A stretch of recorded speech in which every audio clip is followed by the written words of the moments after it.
CS का time है और भाई चीजें हो रही हैं रिलीज एकदम बढ़िया बढ़िया, जैसे कि एनवीडिया 50 सीरीज के जीपीयू। ये 40 सीरीज के हैं, 50 सीरीज के बारे में थ्योरेटिकली बात करेंगे। वैसे एएमडी और इंटेल का भी कीनोट हुआ था, उन्होंने बहुत सारी एक्साइटिंग चीजें अनाउंस करी हैं, लेकिन उसके बारे में हम अगली वीडियो में बात करते हैं। अभी बात कर लेते हैं लेटेस्ट जीपीयूज के बारे में। भाई Nvidia DLSS 4 with multi frame generation, pricing बहुत तगड़ी है। और यहाँ पे भाई लैपटॉप का 5090 अब 24 GB का ग्राफिक्स कार्ड होगा, बहुत सारी चीजें।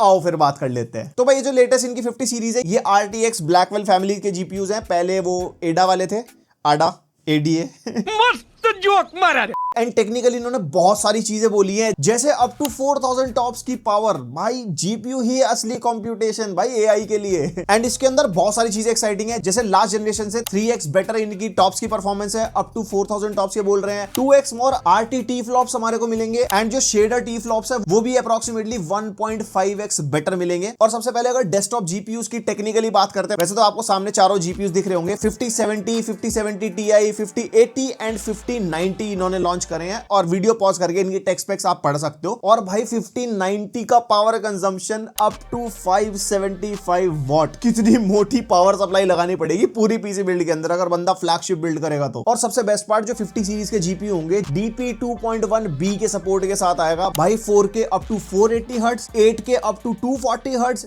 10K अप टू 120 हर्ट्ज तक का डिस्प्ले आउटपुट आप ले पाओगे। अब इतने महंगे ग्राफिक्स कार्ड के साथ इतनी ही महंगी डिस्प्ले, ये तो रजवाड़े वाले शौक है गरीबों। एंड प्राइसिंग के लिए थोड़ा सा मुझे लगा था कि यार कुछ महंगा मसाला कर देंगे, कुछ कर देंगे, बट भाई इन्होंने प्राइसिंग भी बहुत अच्छी रखी है। आपने सामने देख सकते हो जो इनके फाउंडर्स एडिशन की प्राइसिंग है, 5070 विल बी अराउंड 60,000, 5070 Ti 80,000 के आसपास, एंड 5080 1,07,000 एंड 5090 तो भाई तहलका 2,15,000। एंड ये फाउंडर्स एडिशन है। जब एक्चुअल ग्राफिक्स कार्ड कुछ ब्रांड्स में इस तरीके से आते हैं मार्केट में, तो फिर उनकी प्राइसिंग बढ़ के आती है। और बाकी स्कैल्पर्स का आपको पता ही है, इंडिया में इतना बढ़वा देते हैं, इन्फ्लेशन करा देता है जीपीयूज की, वो अलग ही बातचीत है। तो जब एक्चुअल ग्राफिक्स कार्ड आएंगे तो डेफिनेटली आपको रिव्यू के साथ प्राइसिंग के साथ बताएंगे। और इनका एक सबसे बड़ा अनाउंसमेंट, RTX 5070 जो होगा ना वो 4090 वाली परफॉर्मेंस देगा। और 5070 की प्राइसिंग 60,000 के आसपास, यानी कि 60,000 में आप टेक्निकली 4090 बाय कर रहे हो। बट ये चीज उन्होंने सिर्फ ऐसे वर्बली बोली है, क्योंकि भाई 4090 हमारा 24 GB VRAM वाला ग्राफिक्स कार्ड है, एंड 5070 12 GB VRAM वाला ग्राफिक्स कार्ड है। यहाँ पे DLSS 4 का इंक्लूजन होगा, जिसकी वजह से फ्रेम रेट या जो भी है गेमिंग परफॉर्मेंस या प्रोडक्टिविटी, बहुत सारे फैक्टर्स आते हैं टेस्टिंग के टाइम पे, जो ऑब्वियसली हम ऐसे इन्होंने बोला मान थोड़ी लेंगे, हम कंपेयर करेंगे। जीपीयू आ तो जाए पहले हाथ में, फिर करेंगे और बाकी उन्होंने परफॉर्मेंस बूस्ट दिखाया, जैसे 4090 का 5090 में भाई अच्छा खासा बूस्ट है, आप देख सकते हो अपने सामने। इन्होंने 4K मैक्स सेटिंग्स यूज करी हैं, और कौन सा सीपीयू यूज करा है जो भी है इसकी डिटेल आपके सामने स्क्रीन पे आ रही है। एंड 5080 4080 में अच्छा खासा जंप है, 5070 Ti एंड 4070 Ti में बहुत बढ़िया जंप है, इवन 4070 एंड 5070 में भी बढ़िया जंप यहाँ पे हमारे को मिलेगा। तो भाई अब जो पीसी बिल्ड वाली बातचीत है, अब तो भैया 40 सीरीज हम नहीं लगाएंगे, अब तो हमें 50 सीरीज चाहिए। क्या आप एक्साइटेड हो? क्या आपकी जेब में इतने पैसे हैं?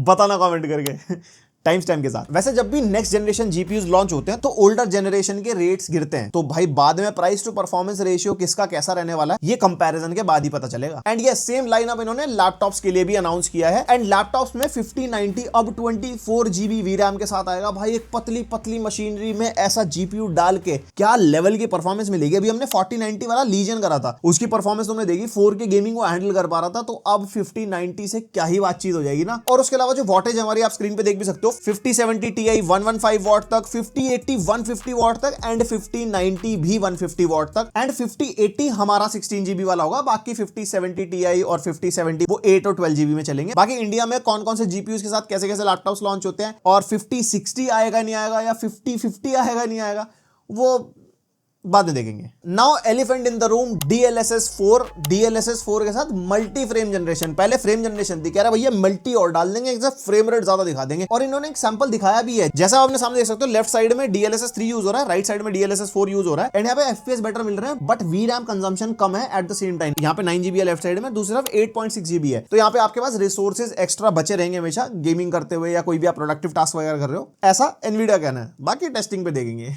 उसके अलावा इन्होंने एक वीडियो भी शेयर करी है, DLSS of versus 2 versus 3.5 versus 4, and frame rate का डिफरेंस देखो आप सेम सिनेरियो में, 27 से सीधा 247 FPS मल्टी फ्रेम जनरेशन। भाई इसके लिए तो मतलब मैं एनवीडिया पे सवाल भी नहीं उठा सकता। एनवीडिया का फ्रेम जनरेशन नेक्स्ट लेवल है, उसके अंदर भाई अपस्केलिंग भी होती है ना, तो वो आपको अच्छे ग्राफिक्स दिखते हैं। AMD में मामला रल जाता है। एंड ग्राफ भी आप अपने सामने देख सकते हो, जहां पे इन्होंने एलन वेक 2, ब्लैक मिथ वुकोंग, साइबरपंक को DLSS ऑफ 3 एंड 4 पे कंपेयर कर रखा है। DLSS 4 में बढ़िया फ्रेम रेट यहाँ पे मिल रहा है, ग्राफ एकदम ऐसे भागे जा रहे हैं ऊपर। लेकिन जो प्रीवियस जनरेशन की RTX सीरीज के जो लोग हैं, जिनको अपग्रेड नहीं करना भाई, नहीं अभी अब इन्वेस्ट करना चाहते नए पीसी में, उनके लिए भी एक अच्छी न्यूज है। इनके जो लेटेस्ट मॉडल्स हैं जो इन्होंने ट्रेन किए हैं, वो सारे सीरीज पे बेटर काम करेंगे, जिसके अंदर DLSS रे reconstruction and DLSS super resolution ज्यादा बेटर काम करेगा। आपके टेक्सचर ज्यादा बेटर लोड होंगे पहले के कंपैरिजन में, एंड विजुअल्स भी आपको बेटर दिखेंगे in terms of lighting, rays, और जो गेम में मतलब होता ही है, उनके लिए भी मतलब ऐसा कुछ निराशा वाली बात नहीं है। बट DLSS 4 तो 4 ही है फिर। बात तो सही है। और ये जो DLSS 4 है सिर्फ गेमिंग में ही नहीं, आपको प्रोडक्टिविटी एप्स में मिलेगा, जैसे Unreal Engine 5 हो गया या D5 रेंडर हो गया, जो आर्किटेक्चर टूल होता है, यहाँ पे आपको प्रोडक्टिविटी एप्स में भी उनका सपोर्ट मिलेगा। इसमें आप मतलब अच्छे से काम कर पाओगे। एंड लेटेस्ट जीपीयूज के साथ भाई सपोर्ट भी तो मिलना चाहिए, तो डे 0 पे DLSS 4 का सपोर्ट मिलेगा 70-75 गेम्स के अंदर। तो फिर क्या ही दिक्कत है, लगाओ पैसे अगर माने तो। एंड एनवीडिया का रिफ्लेक्स 2 भी इन्होंने अनाउंस करा है, जो नए मेथड पे काम करेगा, फ्रेम वॉर्प करके। बेसिकली जो लेटेंसी होती है ना, ई स्पोर्ट्स प्लेयर के लिए बेसिकली फीचर होता है, आपकी लेटेंसी बहुत बहुत बहुत ज्यादा इन्होंने कम कर दिया। मतलब compare to previous Reflex 1, 75% less lag आपको मिलेगा। लेटेंसी इन्होंने ड्रॉप करी है below up to 2 millisecond, 2-3 millisecond इन्होंने टेस्ट भी शो करा था, एंड इन्होंने बहुत ना टेक्निकली उसको एक्सप्लेन भी किया, वो आप देख सकते हो। हमारा काम था आपको बताना ये सारी अपडेट्स। आपको कैसे लगे एनवीडिया के 50 सीरीज के जीपीयू? आप एक्साइटेड हो? आप उसके लिए रुके हुए हो? आपको नया पीसी बिल्ड करना है, नया लैपटॉप लेना है? अपना सारे थॉट्स कमेंट सेक्शन में शेयर कर दो। एंड बस लाइक, शेयर, सब्सक्राइब, और पहली बार आता तो सब्सक्राइब के साथ बेल आइकन पर ऑल भी दबा देना। भाई से प्यार एकदम मिस नहीं होना चाहिए, नोटिफिकेशन के साथ। मिलते हैं नेक्स्ट वीडियो, तक के लिए बाय।